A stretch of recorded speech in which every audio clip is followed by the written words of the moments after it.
want to talk about positioning at third base. A couple of you asked about this. So more often than not, if we're in the 2, 3, 4, 5 hole hitters, that we want you to give yourself some room. The fields are small. You guys are getting bigger. You guys are hitting the ball hard. So to give yourself quality angles to make plays, most often you're going to want to be a step and a dive from the base. You guys are going to hear me say that a lot. So your distance away from the base should allow you to be able to get to the line, but you don't need to be able to field anything past the line. Anything in foul territory doesn't matter to us. So whatever your distance is for a step and a dive. So for me, it's about here to step and dive and be able to cover to the baseline. For the more powerful hitters, for the stronger hitters, we want to be a good 2 or 3 steps behind the base, okay? This gives us the maximum angles to go left or right to field the ball deep down the line or to field the ball in the hole. The closer in we get to the plate, to the player, the harder it is for us to field balls left and right because we've really cut down our angles so that we can attack the baseball.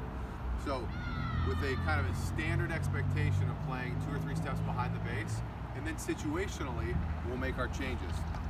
If it's a hitter that looks a little bit weaker or hasn't shown like they can, get around on the fastball or whatever, maybe we can play even with the base. If it's a bunt situation or a situation where we really need to be able to get the plate in at the plate, we need to play 2 steps in front of the base. We're going to work together on communicating, but I want you guys to always be thinking, what should my depth be?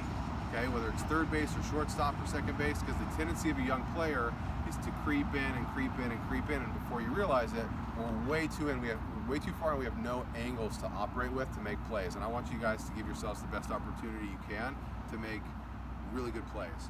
So when you're getting set up and you're doing your pre-pitch routine, you're not thinking about your last at bat. You're thinking about, what's my positioning? Am I in the right spot? What's the scenario? Where are the runners at?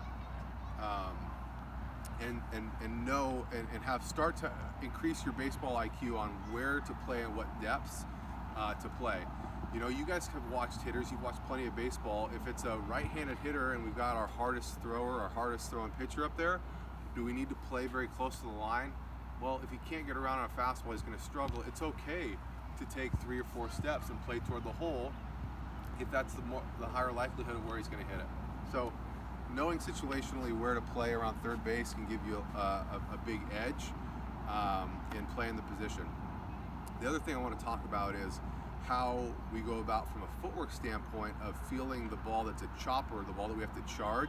This is one of the harder plays when we're younger and our arms aren't quite as strong or our bodies aren't used to making some of the awkward throws and the off-balance throws.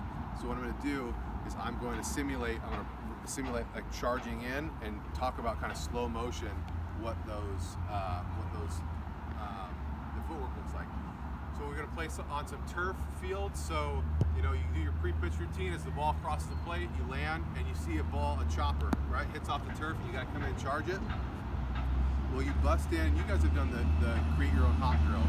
You bust in and you get within a step or 2 of the ball, and you chop your feet. So you're going to come from this position to a sprint, from this position to a sprint to a chop of your feet. As soon as you chop your feet, you're going to have 2 options. One, if the ball's rolling harder than you can pick up with your bare hand, then you're going to field off of that left foot to pull up with an extra 2 steps and throw off your right foot. And Coach West talks about this, and he does a really nice job of telling young kids how to create momentum in their throw if they don't have as much power in their arm available when they're throwing off balance. And one of the ways to do that is when you go to throw off of your right foot, that you really kick your opposite knee up to create torque to make that throw across the diamond. And I just want to make a point to you guys that as your coach this year, and not every coach is going to be the same as your coach this year, I really want you to be aggressive on attempting to make this play. If it's the fastest guy on their team and he hits a chopper and we're not quite as fast to get to it, it's okay not to make the throw. But if you think you got a shot, I really want to see us take a chance and see if we can get a play like this made and get a little bit creative. You don't try it, if you don't try it in practice, if you don't try to make the play in a game, how are you going to ever know how to do it? So I want you to take that risk. So bust your butt to get to it. As soon as we get a couple feet away, you chop your feet. If it's coming at you a little firmer or on a hop, work with your glove off the glove side foot, the left foot, and if it's rolling slow enough, then we'll also feel with the left foot forward of our bare hand so that we can reach back as part of our momentum and not waste an extra step.